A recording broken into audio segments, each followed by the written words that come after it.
Everest base camp যাত্রা শুরু করলাম। প্রথমে দেখলাম যে প্লেনের চাকা নষ্ট। তো প্লেনের চাকা যদি নষ্ট হয় আসলে প্লেন কীভাবে চলবে, সেটা একটা যৌক্তিক প্রশ্ন। সেই সাথে দেখলাম যে ফ্যান, লাইট সবই নষ্ট, এসি নষ্ট, সবাই বাতাস করতেছিলাম। তারপরে খেলা কিন্তু শুরু। গেলাম ড্রাইভারের সিটে, ওখানে গিয়ে নিজেই আসলে ফ্যানগুলো ছেড়ে আসলাম, এসি ছেড়ে আসলাম। তারপরে দেখলাম যে ওরা আসলে কীভাবে চালায় এবং জিজ্ঞেস করলাম যে চাকা তো আপনাদের নষ্ট, কীভাবে চালাচ্ছেন? ওরাও অনেকক্ষণ ধরে চিন্তা করে প্রশ্নের উত্তর দিতে পারলো না। তারপরে প্লেনের জানালা দিয়ে এভারেস্টের চূড়া দেখলাম, আরও বেশ কিছু পাহাড় দেখলাম। তারপরে কিন্তু আমার আর প্লেন নিয়ে চিন্তা নাই, আমার একদমই টোটালি মন চলে গেছে একদম এভারেস্ট এবং এভারেস্টের বেস ক্যাম্পে যে যাবো সেইখানে। এসি সার্ভিস করে নন এসি বাসে আনছেন, এখনো খাওয়ান দেন নাই। দুপুর কয়টা বাজে দেখছেন? নতুন কোনো জোকস বলো, পুরান জোকসে দর্শক খান খায় না ব্লগে। 400 টাকা রোজের কামলার মতো করে কামলা দিয়ে আমরা বিশাল ব্যাগগুলো নিয়ে যাচ্ছিলাম। আমাদের আজকে গন্তব্য, ফ্লাইটে চলে যাব লুকলা। কিন্তু ভাগ্যের কি নির্মম পরিহাস, আসলে সেদিন ফ্লাইট চলেনি, যে কারণে আমাদের এই ব্যাগগুলো এভাবেই সারাদিন বইতে হয়েছে। পরবর্তীতে আমরা একটি মাইক্রো ভাড়া করে চলে গেলাম সরাসরি রামেচাম, যেখান থেকে ফ্লাইট আবারও চলার সম্ভাবনা রয়েছে। তো সেই পথে যাওয়ার সময় আমরা ফল ফলাদি নিয়ে নিলাম, যেহেতু লম্বা জার্নি করতে হবে। পথে একটু চায়ের ব্রেকে আমরা আসলে এত সুন্দর যে পাহাড়ের ভিউ, পাহাড়ের যে ভাজে ভাজে সৌন্দর্য লুকিয়ে থাকে, সেই সৌন্দর্যে প্রেমে পড়ে এগিয়ে গেলাম রামেচামের দিকে। পাহাড়ের একেবারে পাদদেশে এই এয়ারপোর্টটি রামেচাম। তার চারপাশে যে পরিবেশ দুর্দান্ত, চারপাশে বড় বড় পাহাড় এবং নিচে হচ্ছে এই রানওয়েটা। পাশে নদী থাকাতে একটা সমান ভ্যালি পেয়েছে এবং সেই ভ্যালিটাকে তারা এয়ারপোর্টে রূপান্তরিত করেছে। রামেচামেতেও আমরা 2 দিন আটকে ছিলাম। তারপর আমরা বাধ্য হয়েই হেলিকপ্টার রাইড নিয়েছি। এবার আমাদের যাত্রা শুরু হবে হেলিকপ্টারে। ট্যুর মানে হচ্ছে এক্সপিরিয়েন্স। এই এক্সপিরিয়েন্সের একটা বড় আরেকটা ঝুলিতে পূর্ণ হলো এই হেলিকপ্টার ভ্রমণ। আমার জন্য এটা প্রথম, আর প্রথমবার যেহেতু সবসময় এক্সাইটেড কাজ করে, নিজের মধ্যে একটা এক্সাইটমেন্ট অলওয়েজ থাকে। আমার সাথে আমার যে ট্রিপ মেটরাও আছে, তারাও আসলে খুব এক্সাইটেড। আমাদের ট্রিপের যারা প্রত্যেকেই এক্সাইটেড। হেলিকপ্টার ওঠার পর প্রত্যেককে একটি করে হেডফোন দেওয়া হলো। আমরা ভেবেছিলাম সেই হেডফোন হয়তো রেশম ফিরির গান বাজবে কিংবা অন্য কোনো গান বাজবে, আসলে সেই গান বাজেনি। মূলত যে পাখার শব্দ, শস্য শব্দ, সেই শব্দটা যেন কম লাগে কানে, সে কারণে এই হেডফোনটা দেওয়া হয়। আমরা তখন মুগ্ধ হয়ে আসলে পৃথিবী দেখছিলাম। পাখির চোখে পৃথিবী দেখার যে স্বাদ, সেই স্বাদ আপনি হেলিকপ্টারে উঠে কিন্তু পাবেন। তখন মনে হবে আসলে পাখি কেন এত সুন্দর পৃথিবী দেখতে পারে, বা পাখি হতে তখন আপনার ইচ্ছা করবেই। আমাদের প্রত্যেকের ইচ্ছা করছিল আমরা পাখি হয়ে যেতাম যদি, এবং হেলিকপ্টারের ডানায় ভর না করে নিজেদের ডানায় যদি ভর করে উঠতে পারতাম এবং পৃথিবী দেখতে পারতাম। তো আমার একটা রিকোয়েস্ট থাকবে যে আপনারা কখনও যদি এরকম হেলিকপ্টারে ভ্রমণ করার সুযোগ পান, সেই সুযোগ কখনোই মিস করবেন না। ওয়েদার খারাপ থাকায় হেলিকপ্টার আমাদেরকে সুরকেতে নামিয়ে যায় এবং আমাদের ট্র্যাক শুরু হয়। ট্রেকের যখন শুরু হয় তখন যেরকম হয় যে আমাদের যারা ট্রেকার থাকে তারা ঝর্ণা দেখলেই দাঁড়িয়ে যায়, সুন্দর ভিউ দেখলে দাঁড়িয়ে যায়, সে ধরনের এনার্জি থাকে ভরপুর, তখন সবাই দাঁড়িয়ে গেছে ঝর্ণা দেখার জন্য। কিন্তু বিশ্বাস করেন বন্ধুগণ, 1 ঘন্টা পরে পুরো সিনারিও চেঞ্জ হবে। তখন যতই সুন্দর ভিউ হোক, যাই হোক, কেউ আর দাঁড়াবে না, সবাই লেটিয়ে বসে পড়বে। আজকে আমাদের গন্তব্য ফাগডিং। যদিও আমরা একটু দেরিতে ট্র্যাক শুরু করার কারণে আমরা সেদিন ফাগডিং যেতে পারিনি। ওই যে দূরে একটা গ্রাম দেখা যাচ্ছে, সেই গ্রামের নাম হচ্ছে নাচিপাং। সেই নাচিপাংয়ে আমরা ফাইনালি গিয়েছিলাম। গাধার টুংটাং শব্দ শুনে আমাদের ঘুম ভাঙে এবং ঘুম থেকে উঠে দেখি যে একদল গাধা, এবং তারা আসলে গাধার মতোই খাটছে। এই গাধার পিঠে চড়েই আমাদের এই যে ট্র্যাক, এই ট্র্যাকের যত খাবার এবং অন্যান্য প্রয়োজনীয় জিনিসপত্র, সেগুলো কিন্তু এখান থেকে আদান প্রদান হয়। আজকের ট্রেক শুরু। আজকে আমাদের গন্তব্য হচ্ছে নামছে বাজার। আমরা ফাগডিং হয়ে আমরা সামনে এগোতে থাকলাম। তবে এই পথটা এত সুন্দর, এত পরিমাণ সবুজে ঘেরা, যে আমাদের আসলে মুগ্ধতা একদম কাটছিলই না। পথে যাওয়ার সময় আমরা একটি 5 স্টার হোটেল দেখলাম। আসলে 5 স্টার না, কিন্তু এটার যে একটা গ্রিন ভাইব এবং তার যে একটা পশ ব্যাপার, টোটালি মানে চোখে লাগার মতো ছিল।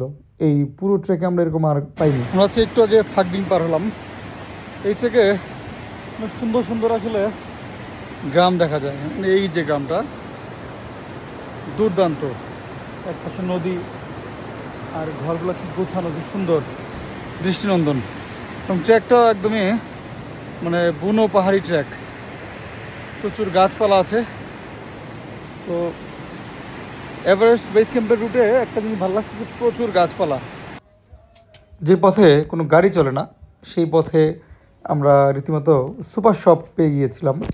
মানে এই ব্যাপারটা আসলেই আপনার ভালো লাগবে যে এখানে সব কিছুই পাওয়া যাচ্ছে। আইটি শপ মোটামুটি এখানে সবই পাওয়া যায়। তুই যে আসলা যে এখানে আসলে তোমার কাছে কি ভেরিয়েশন মনে হচ্ছে, যে কি ভাবছিলে আর কি দেখতেছো? মানে ভাবছিলাম পাহাড় কিছু থাকবে না, বাট এখানে এসে দেখি যে আপনার মোবাইলের দোকান, হেডফোনের দোকান, তারপরে হচ্ছে জুতার দোকান, মানে এভরিথিং ইজ হেয়ার। এই পথে কিন্তু আমরা অনেকগুলো ঝর্ণা পেয়েছি, প্রত্যেকটা ঝর্ণায় কিন্তু দুর্দান্ত। ট্রেকে এসে যদি কেউ অসুস্থ হয়ে যায় তার জন্য কিন্তু ঘোড়ায় চড়ে ব্যাক করার ব্যবস্থা রয়েছে, তারপর খাটিয়াতে করে এরকম 4-5 জন 6 জন মিলেও ব্যাক করে নিয়ে যায়। তো অনেক ব্যবস্থাই রয়েছে। আমরা যদি আগে জানতাম আসলে আমরা এই ব্যবস্থাতেই সরাসরি এভারেস্ট বেস ক্যাম্পে চলে যেতাম। সুন্দর সুন্দর রাস্তা করে দেওয়া আছে ট্রেইলের মতো, পাশেই কিন্তু বয়ে চলা নদী। এত সুন্দর লাগে এই পরিবেশটা, কিন্তু শব্দটা একদম প্রাকৃতিক। পথে বাচ্চাদের শৈশবের যে বিভিন্ন ধরনের খেলা, আমি সেই খেলাগুলো দেখলাম যে বাংলাদেশে আমরা যেরকম খেলা খেলতাম তারাও আসলে প্রায় অনেকটা সিমিলার খেলাই খেলছে, মার্বেল দিয়ে খেলছে, দড়ি লাফ খেলছে। আমার ইচ্ছা হচ্ছিল যে আমি ওদের সাথে যুক্ত হই, কিন্তু আসলে আমাদের যেতে হবে অনেক দূর।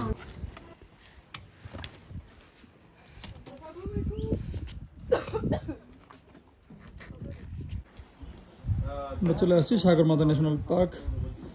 এর আন্ডারে আসলে পুরো অঞ্চলটা যেটাতে আমরা আজকে ট্র্যাক করব।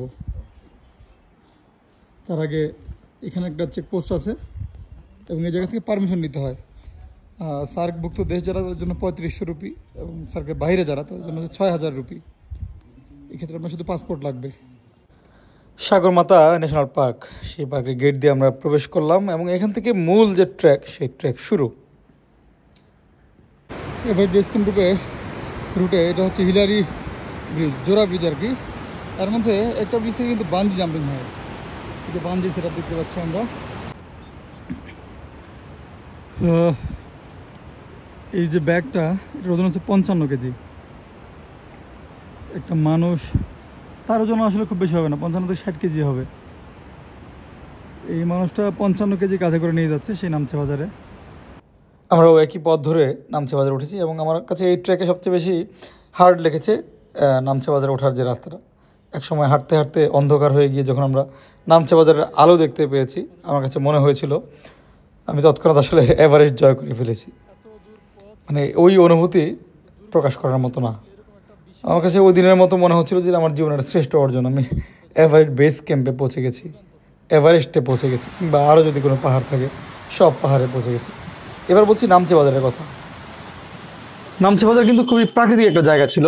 এই প্রাকৃতিক জায়গার মধ্যে তারা ট্যুরিজমকে প্রমোট করার জন্য এবং যারা পাহাড় প্রেমী তাদের জন্য একটা স্বর্গ বানিয়েছে, এবং এটাকে বলা হয় শেরপাদের হচ্ছে রাজধানী বলা হয় এই নামছে বাজারকে। দেখুন কি সুন্দর গোছানো একটা জায়গা, গোছানো একটা শহর। এখানে বলা হয় যে শেরপাদের রাজধানী, হলি হাউস, অনেকে অনেক নাম দেয়। কারণ এখান থেকে বিভিন্ন দিকে ট্র্যাক শুরু হয়। আজকের ট্র্যাকটা তুলনামূলক এখন পর্যন্ত সহজ, মোটামুটি সোজা পথ দেখা যাচ্ছে। আমরা এই যে এই পথগুলো দিয়ে হচ্ছে যাবো, তবে যদিও শেষের দিকে একটু কিছুটা খাড়া আছে। আজকে ছিল অ্যাক্লিমেটাইজেশন ডে, তারপর সেটাকে আসলে টেকনিক্যালি অ্যাক্লিমেটাইজ করার জন্য আমরা অন্য একটা এরিয়ায় চলে যাচ্ছি, যে এরিয়াটা কালকে আমাদেরকে পার হতেই হতো এমন একটা এরিয়াতে এগিয়ে থাকলাম। গতকালকে কোন জায়গা থেকে আসছি আস্তে আস্তে সবাই দেখাই। এটা হচ্ছে হিলারি ব্রিজ, জোড়া ব্রিজ, যেটা যেখানে যে বাঞ্জি হয় দেখিয়েছিলাম। তারপরে এই যে নদী, এরপর হচ্ছে এই যে এইখান থেকে আমরা গতকালকে আসছি। একদিনে বিশাল জার্নি কিন্তু ছিল আমাদের, বিশাল ট্র্যাক। আজকে আমরা নাইট স্টে করেছি হচ্ছে ফঙ্গি নামক একটা জায়গায়। এই জায়গাটা খুব সুন্দর, একদমই পাহাড়ের কোলে, এবং সেখানে আমরা নিজেরাই রান্নাবান্না করে খেয়েছি। আজকে রান্না হচ্ছে একদমই দেশি খাবার, বাংলাদেশ থেকে রেডিমেড খিচুড়ি এবং হচ্ছে মাছ। কিন্তু এই মাছের যে কোটাটা, এটা আসলে সব ট্র্যাকে পাওয়া যায়, টুনা মাছ বা কি রেডি মাছ না। এবং এটা রান্না করছে দিন ইসলাম রাজ, এবং সেই সাথে খিচুড়ি স্পেশালিস্ট আমার আরাফাত ভাই। তো এই ট্র্যাকগুলোতে আসলে আপনি আসলে সবচেয়ে বেশি যেটা মিস করবেন বাংলাদেশি খাবার। মানে খাবারের তো সব দেশে আলাদা বৈচিত্র্য থাকে, তো প্রতিটা দেশের খাবার তার নিজস্বতা মেনটেন করে। আমরা এখানে আসার পর যেটা হচ্ছে যে খাবারটা যতই খাচ্ছি না কেন বাঁচার জন্য খাচ্ছি, পেট ভরার জন্য খাচ্ছি, ট্র্যাক করার জন্য খাচ্ছি, কিন্তু স্বাদ নিয়ে যে খাওয়া, টেস্ট নিয়ে যে খাওয়া বাংলাদেশি খাবার সেটা কিন্তু পাচ্ছি না। আজকে সেটা পাওয়ার একটা ভালো সম্ভাবনা আছে। ফুঙ্গি থেকে আজকে আমাদের গন্তব্য প্যাংবোচে। তো প্যাংবোচে যাওয়ার পথে সবচেয়ে বড় বাধা হচ্ছে প্যাংবোচে পাহাড়, যে পাহাড়টাকে অনেকে বলে 90 ডিগ্রি খারাপ পাহাড়, যদিও তা না, তবে ওঠার সময় আসলে ওরকম ফিল হয়। ফুঙ্গি আর্মি চেকপোস্ট, এখানে এসে আরেকবার আমাদের যে পারমিশনের পেপারটা সেটা চেক করে নিতে হবে। এবং আজকে এই রাস্তা ধরেই আমাদেরকে উপরে উঠতে হবে পাহাড়ের আগায়, মানে চূড়ায়। আমরা লাস্ট 3 দিন খালি আগা খুঁজতেছি। কি সভাপতি সাহেব, আগা পাইছেন কয়বার? এই ছেলে, আগাটা আছে কত দূর, কত সময় লাগবে? আর্মিদের লাগে 1 ঘন্টা 20 মিনিট, আমাদের লাগবে 2 ঘন্টা। আজকে আমাদের যে গন্তব্য, সেই গন্তব্যের রাস্তা বেশ এরকম খারাপ, প্রচুর সিঁড়ি। আমাদের সাথে আমাদের ব্রাউনবাড়ির এক আপু আছেন, ববি আপু। আপু তো আগে অনেকগুলো ট্রেক করেছেন না? আজকের এবারের ট্রেকটা আসলে ডিফারেন্স কি? ডিফারেন্স হলো লেন্থ, মানে ডিউরেশন অফ ট্রেকিং ডেজ অনেক বেশি, অনেক বেশি।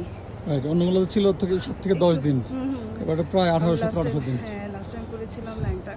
তো ফিজিক্যালি কি এই ট্রেকগুলোতে আসতে গেলে বেশি স্ট্রেংথের প্রয়োজন নাকি মেন্টাল স্ট্রেংথটা বেশি প্রয়োজন? অবশ্যই মেন্টাল স্ট্রেংথ, সাথে সাথে ফিজিক্যাল ফিটনেস অবশ্যই জরুরি। এটা হচ্ছে আমাদাবলাম পিক। এই চূড়াতেই মানুষ ওঠে, যাদের আসলে সময় অনেক, টাকা অনেক, শয়তান নাড়াচাড়া করে, মূলত এরা এইসব পাহাড়ে ওঠে। যাদেরকে অল্প শয়তান নাড়াচাড়া করে তারা এরকম এভারেজ বেস ক্যাম্প টাইপের ট্রেকগুলোতে ওঠে। শয়তানের নাড়া খাইলে মানুষ নর্মালি এইসব জায়গায় আসে। আদারওয়াইজ নিজের গার্ডের পয়সা, নিজের এনার্জি সব খরচ করে সময় এখানে আসার কোনো কারণ আমি দেখি না। খালি পাহাড় আর পাহাড়, কিচ্ছু দেখা যায় না। রাস্তায় যখনই কোনো ঘোড়া, গাধা কিংবা মহিষ আপনাদেরকে ক্রস করবে, এরকম অপোজিটভাবে বডিটাকে উল্টো দিকে করে পাহাড়ের দিকে ছিল, এভাবে থাকতে হবে। ফাইনালি মনে হচ্ছে যে এভারেস্ট আজকে আইসক্রিমের মতো। এই হচ্ছে এভারেস্টের চূড়া, দেখা যেত না? এ হচ্ছে লোচ্ছে, আর এ হচ্ছে আমাদাবলামের চূড়া। দারুণ একটা পরিবেশ এবং জায়গাটা খুব সুন্দর, প্যাংবোচে মনে হচ্ছে গোছানো একটা জায়গা, অনেকটা মানে এন্টিক একটা ব্যাপার আছে। প্যাংবোচে আসার পর যদি ওয়েদার ভালো থাকে তাহলে আসলে মনে হয় যে এটাই আপনার ট্রিপের বেস্ট সময়, বেস্ট ডে। এই যে দেখতে পাচ্ছি এখানে হচ্ছে আমাদাবলামের চূড়া, এটা হচ্ছে লোৎসের চূড়া এবং এটা মাইটি এভারেস্ট। এভারেস্টের চূড়া দেখার জন্য মূলত আসে মানুষ, কিন্তু এখানে আসার পরে আমরা যারা এভারেস্ট বেস ক্যাম্পে আসছি কারোরই এভারেস্ট বেস ক্যাম্প যেতে আর ইচ্ছা করবে না, ইচ্ছা করবে এভারেস্টের চূড়ায় চলে যাই। এত কাছে মনে হচ্ছে, এত সুন্দর, এত ইজি মনে হচ্ছে, মানে ব্যাপারটা এরকম মনে হচ্ছে পাহাড় ডাকতেছে।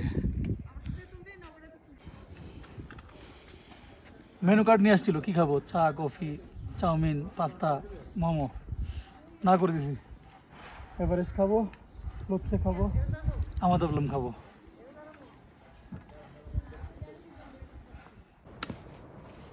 আজকের ট্রেকটা এরকম দুটা পুরোপুরি জঙ্গলের মাঝখান দিয়েই, দুর্দান্ত ট্রেক। এবং যেহেতু নামা, সবাই জানেন যে নামার সময় আসলে কোনো সময় খারাপ লাগবে না।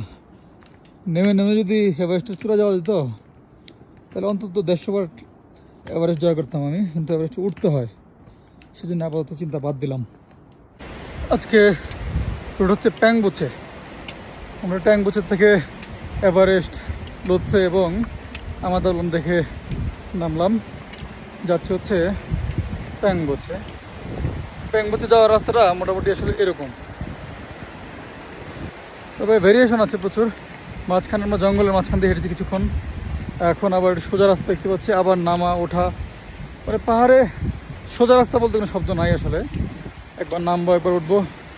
আর যখনই আপনি নামবেন তারপরে ধরে নিতে হবে যে সেম এটুকু রাস্তা আবার উঠতে হবে, আবার যখন ব্যাক করবেন ব্যাক করার সময় সেম জায়গাটা উঠতে হবে। প্যাংবুচের রুম আমরা যেটা পেয়েছি সেই রুম থেকে আসলে মনে হচ্ছিল যে জানলা দিয়ে হাত বাড়ালেই একদম পাহাড়ের চূড়াটা ছোঁয়া যাবে এবং সেখান থেকে বরফ নিয়ে গায়ে মাখানো যাবে। আজকে আমাদের টার্গেট হচ্ছে ধোগলা। তো এরকম পুরো রাস্তায় সাদা পাহাড় দেখতে দেখতে যাবো। লোচ্ছে দেখা যাচ্ছে, এভারেস্টের মাথা দেখা যাচ্ছে কিনা আসলে বুঝতে পারছি না, একটু উপরে উঠলে হয়তো বা একটু ক্লিয়ার বুঝতে পারবো। কিন্তু এরকম সাদা পাহাড় দেখতে দেখতে যাওয়ার কিন্তু মজাই আলাদা। এই থেকে এখন পর্যন্ত যে রাস্তাগুলো হাঁটছি আমরা তার মধ্যে এই রাস্তাটা একটু ডিফারেন্ট। রাস্তাটা একটা হচ্ছে নদীর পাড়ে, তারপর চারপাশে এতগুলো বড় বড় পিক, যে এভারেস্ট, মাকালু, তারপরে এটা হচ্ছে আমাদাবলমের চূড়া, এবং নিচেই আমাদাবলমের বেস ক্যাম্পও আছে, এবং আরও অনেকগুলো নাম বাঁধানো চূড়া আছে। দুর্দান্ত একটা পথ। এই পথে চড়াই উতরাই আছে অন্যগুলোর মতোই, কিন্তু যখন পরিবেশটা ভালো থাকে এবং আপনি যখন একটা সাদা পাহাড়ের এরকম মানে ভয়াল একটা ভিউ দেখতে পারবেন, আপনার কাছে এই ক্লান্তি কোনো সময় ক্লান্তি মনে হবে না, যে এগিয়ে যায়। আমরা এরকম হাঁটছি এই রাস্তায়, মনে হচ্ছে আমরা একদম উপরে উঠে যাচ্ছি। এই যে একটা ফিল, এই ফিলটা আপনাকে এরকম সাদা পাহাড়ে আরেকবার আনতে বাধ্য করবে। আমাদের আজকের গন্তব্য হচ্ছে থুকলা। থুকলা যাওয়ার পথে পেরিচের ঠিক উপরেই আমরা একটা গ্রিন ভ্যালি পেয়েছিলাম, যে ভ্যালিটা আপনি যদি মাথাটাকে 360 ডিগ্রি ঘোরান অনেকগুলো পিক দেখতে পারবেন, অনেকগুলো পাহাড়ের চূড়া দেখতে পারবেন, এবং এত বেশি ভেরিয়েশন ছিল এই জায়গাটাতে, এবং এত বেশি ওয়াইড এবং ওয়াইল্ড বিউটি, যেটা আসলে যে কোনো শব্দ দিয়ে প্রকাশ করার জন্য আমার কাছে মনে হচ্ছিল যে কম হয়ে যাচ্ছে। পেরিচে থেকে একটু সামনে এগিয়ে যখন আমরা বিশ্রাম নিচ্ছিলাম, এই পাহাড়টা ছিল এক রঙের কালো, কিন্তু কিছুক্ষণের মধ্যেই সেখানে তুষার পরে চোখের সামনে একটা পাহাড় একদম সাদা হয়ে যাওয়ার যে একটা অনুভূতি, মানে নিজ চোখে দেখার যে একটা আলাদা তৃপ্তি, সেটা আসলে বর্ণনার মতো নয়। এইসব রুটে আসলে খুব বেশি পাখি দেখা যায় না, তবে আমরা থুকলা যখন আমাদের হোমস্টেতে উঠলাম সেখানে আমরা একটা পাখি দেখেছি। দেখতে যদিও ছিল বাংলাদেশের চড়ুইয়ের মতো, কিন্তু আসলে কী পাখি সেটা আমি জানি না। তবে দেখছিলাম যে পাখি ঠোকর দিয়ে দিয়ে বরফ খাচ্ছে, হয়তো তার গরম লেগেছে। আমাদের গন্তব্য হচ্ছে লবুচে। লবুচে অনেকটাই খারাপ পথ, এই খারাপ পথ দিয়ে আমাদের উঠতে হবে। তারপর এরকম আরও 3টা পাস আছে। এটা হচ্ছে লবুচে পাস। আমরা লবুচে পাস পার হয়ে আরও এরকম 3টা বড় বড় জায়গা পার হবো। তো সকাল সকাল মোটামুটি এনার্জি নিয়ে বেরোছি, তারপরে কেমন গা ছেড়ে দিচ্ছে একটা ভাব। দেখা যাক শেষ পর্যন্ত কী দাঁড়ায়। পথে আমরা পাই মেমোরিয়াল, যেখানে হচ্ছে যারা এভারেস্টের চূড়ায় উঠতে পারেনি, উঠতে গিয়ে হয়তো বা তাদের প্রাণ হারিয়েছেন এমন যারা আছেন, তাদের স্মরণে প্রত্যেকের নামেই একটি করে মেমোরিয়াল রাখা আছে। বাংলাদেশ থেকে 2013 সালে আমাদের সজল খালেদ ভাই এসেছিলেন, এবং আমরা জানি যে উনি এভারেস্ট চূড়া যখন আরোহণ করেন, সে আরোহণ করে ফেরার পথে উনি মৃত্যুবরণ করেন, এবং আমরা ওনার মেমোরিয়ালটা অনেকক্ষণ ধরে খুঁজছিলাম। Love and respect for Everester Sajal Khaled. Finally আমরা সেই মেমোরিয়ালটা পেয়েছিলাম, এবং আমরা অনেকটা সময় কিছুটা ইমোশনাল হয়ে গিয়েছিলাম, একটু খারাপ লাগা কাজ করছিল। আজকে স্নোয়ের পাশ দিয়ে আমাদের হেঁটে যাওয়া, আজকে গন্তব্য হচ্ছে লবুচে। সব ট্রেকে কিছু সময় আপনার এরকম এক দৃষ্টিতে কোথাও তাকিয়ে থাকতে ইচ্ছা করবে, কোনো একটা পাহাড়ের চূড়ায়, কোনো একদিকে, কিংবা কোনো কিছু যেটা আপনি অতীতে ফেলে এসেছেন এমন অনেক কিছু নিয়ে ভাবতে ইচ্ছা করবে, আপনাকে মুগ্ধ করবেই। এসব ট্রেকে গন্তব্য যখন আপনারা একদম কাছে চলে আসবে বা চোখে দেখতে পারবেন, এটাই মনে হবে একদম এভারেস্ট জয় করে ফেলতেছেন। এই হচ্ছে আমাদের গন্তব্য আজকে লবুচে। তো লবুচের যে রাস্তাটা, সেটা ওই ধোকলা জেলা, ওখান থেকে ওঠার যে রাস্তাটা ছিল এটা বেশ খারাপ, অনেক খারাপ, একদম সোজা ওঠায়, মানে কোনো একটা স্টেপ নাই যে একটা স্টেপে সোজা আমরা পা দিছি, একদম খারাপ। লবুচেতে আমাদের রুমটা ঠিক যেরকম, আমাদের বেশিরভাগ রুমগুলো একই টাইপেরই ছিল, এবার হচ্ছে 3টা বেড পেয়েছি। তার আগে ছিল সবগুলোতে 2টো করে বেড। আর এই হচ্ছে রুমের জানলা থেকে ভিউটা ঠিক এরকম। সূর্যের আলোটা সাদা পাহাড়ের মধ্যে পড়ছে, একদম চকচক করছে। লবুচের যে বিকেল এবং যে গোধূলি, এই পুরো ট্রিপের বেস্ট একটা গোধূলি আমরা পেয়েছি, এবং সেই সাথে ছিল দারুণ একটা পূর্ণিমা। উফ, আজকে আমাদের গন্তব্য হচ্ছে এভারেস্ট বেস ক্যাম্প, যেটার জন্য সবাই আমরা আসছি। আর মাঝখানে গোরাক শেপ আছে, সেখানে আমাদের ব্যাগটি রেখে হয়তো বা আমরা ওই এভারেস্ট বেস ক্যাম্প হয়ে আসবো।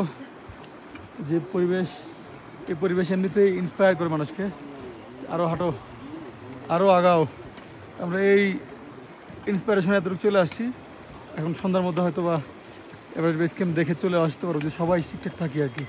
গোরাক শেপ যাওয়ার পথ, চারপাশটা দেখেন কি সুন্দর,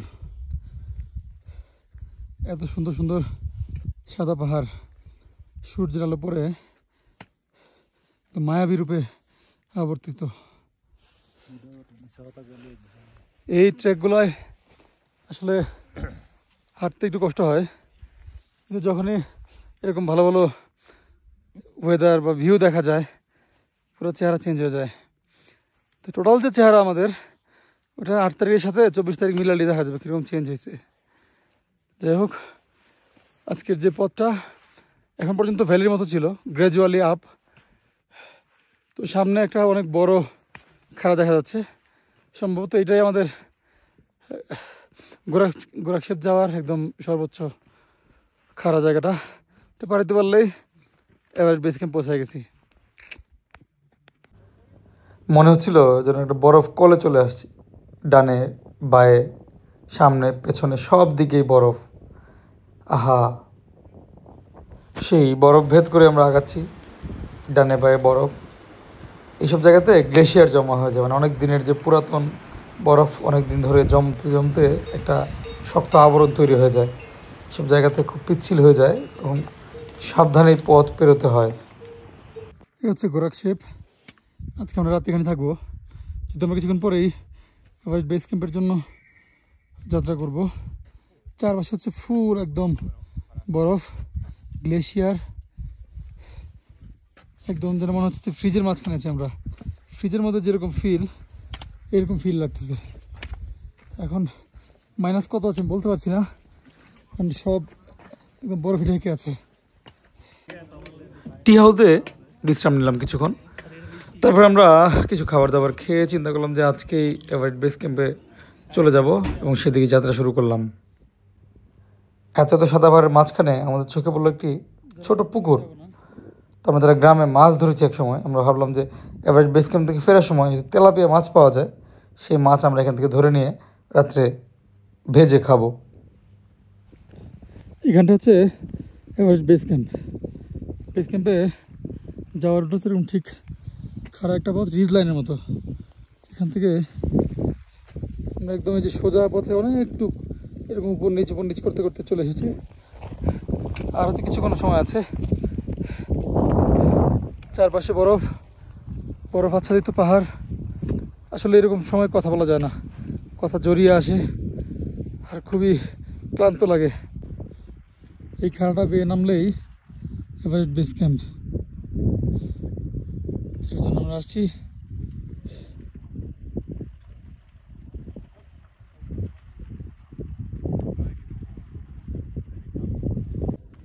ফাইনালি আমরা চলে আসলাম এভারেস্ট বেস ক্যাম্প।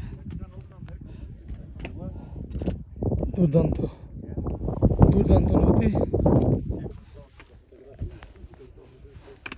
আমি আসতে পারবো চিন্তা করি নাই, ঠান্ডা লেগে গেছে। অনেকটা পথ পাড়ি দিয়ে আসলাম, আপাতত আর কিছু চাওয়ার নাই। ফাইনালি চলে আসছি এভারেস্ট বেস ক্যাম্পে। আমার যে ভুঁড়ি, এই ভুঁড়ি নিয়ে অনেক মানুষ নানান কথাবার্তা বলছে। আমরা এবারে যে ট্র্যাকটা করছি, ভুঁড়ির পক্ষে একটা আন্দোলন ছিল আমাদের। এই যে আন্দোলনে আমরা ইনশাল্লাহ সবাই জয়লাভ করছি। ভুঁড়ি নিয়ে আর কোনো সময় কোনো কথা হবে না, ভুঁড়ি দিয়া এভারেস্ট ওঠা যায়। কি চ্যালেঞ্জ হবে? Tour group BD. টিজিবি আমার কোম্পানি, আমার সংগঠন, এই টিজিবি আমাকে বানিয়েছে।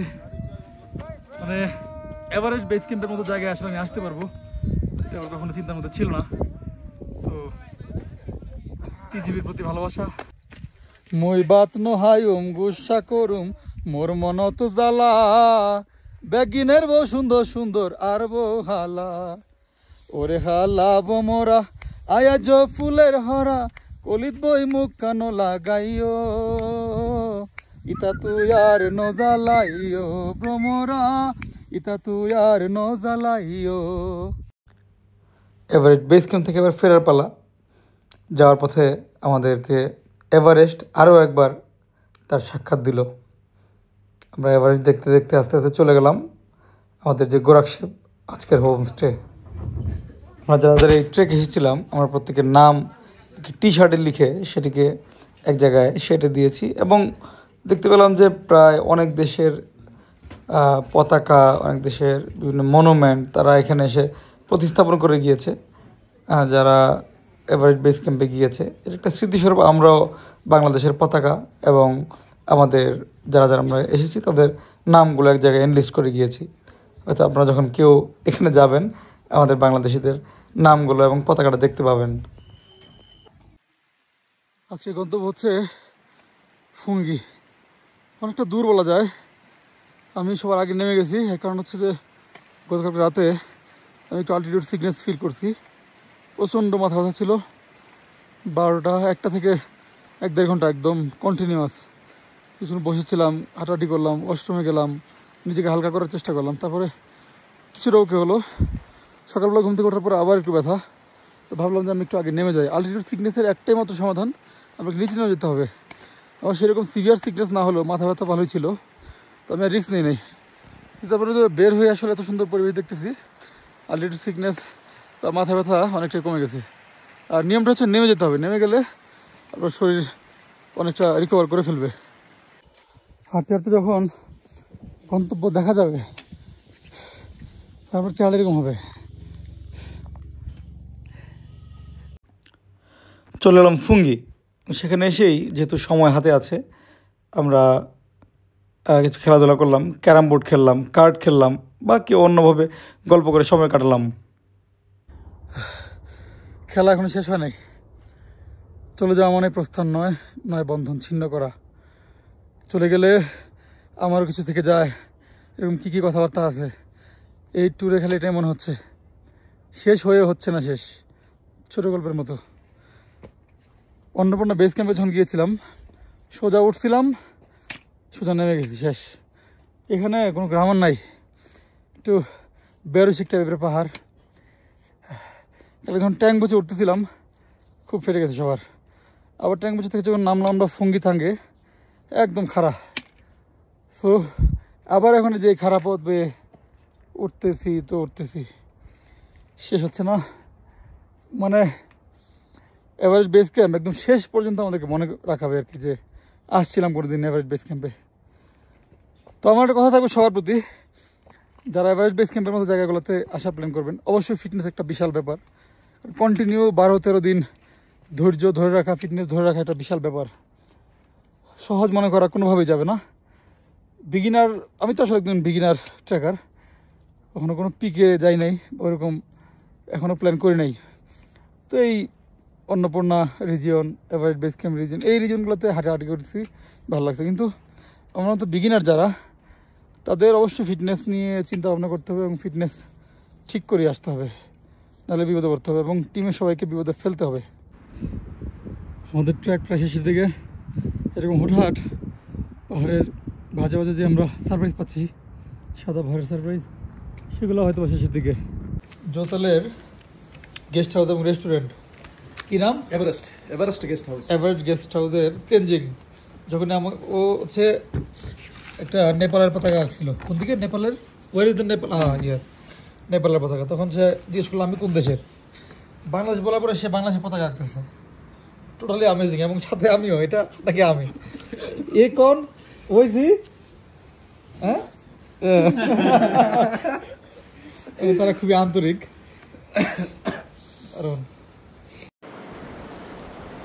ভাই বই রয়েছেন কে?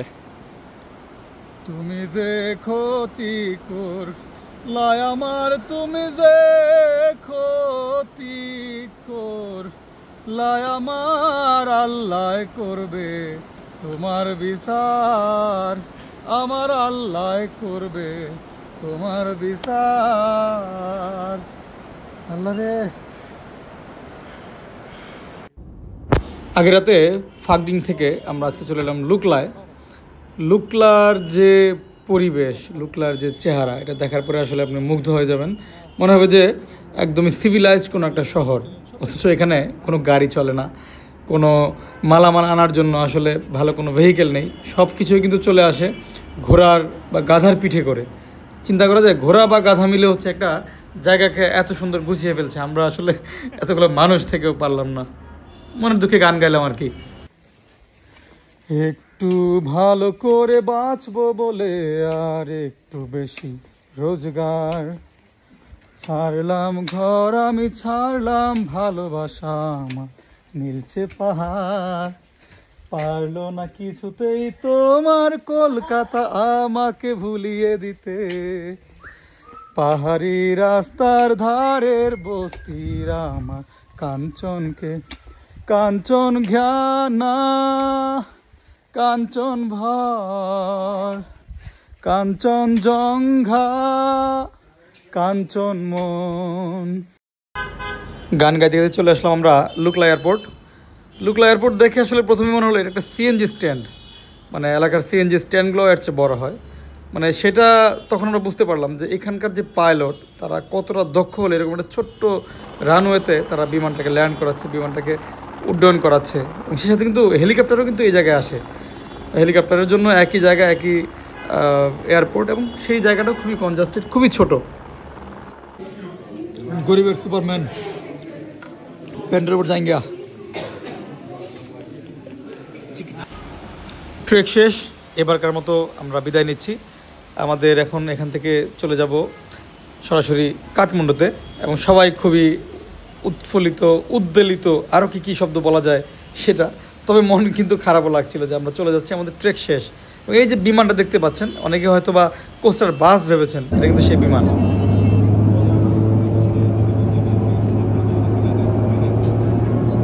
লাইক কোস্টার বাস, একদম কোস্টার বাসের যেরকম সেট আপ, একদিকে একটা করে একদিকে দুইটা করে সেম, মানে কোস্টার বাসের মধ্যে পাঙ্খা লাগিয়ে দিয়েছে। লুকলা এয়ারপোর্ট থেকে যখন ফ্লাইটটা ছেড়ে দিল, আমাদের অফিসিয়ালি ট্রিপ শেষ এমন ভাবনা কাজ করছিল। খারাপ লাগছিল এটা ভেবে যে আমরা একটা লম্বা সময় একসাথে ছিলাম, সুন্দর ট্রিপ হয়েছে, দারুণ একটা এক্সপিরিয়েন্স নিয়ে যাচ্ছি। ভালো লাগছিল এটা ভেবে যে আমাদের আপাতত ট্র্যাকটা শেষ হয়েছে, আমরা দেশে ফিরে যাব, দেশে ফিরে দেশি খাবার দাবার খাবো। তবে আমরা যেতে যেতে আবার সবাইকে কথা দিচ্ছিলাম এবং নিজেকে কথা দিচ্ছিলাম আমরা আবারও হয়তো এমন কোনো একটা বুনো ট্রেলে, আবার কোনো একটা ট্র্যাকে ফিরে আসবো ইনশাল্লাহ। ততদিন পর্যন্ত গুড বাই।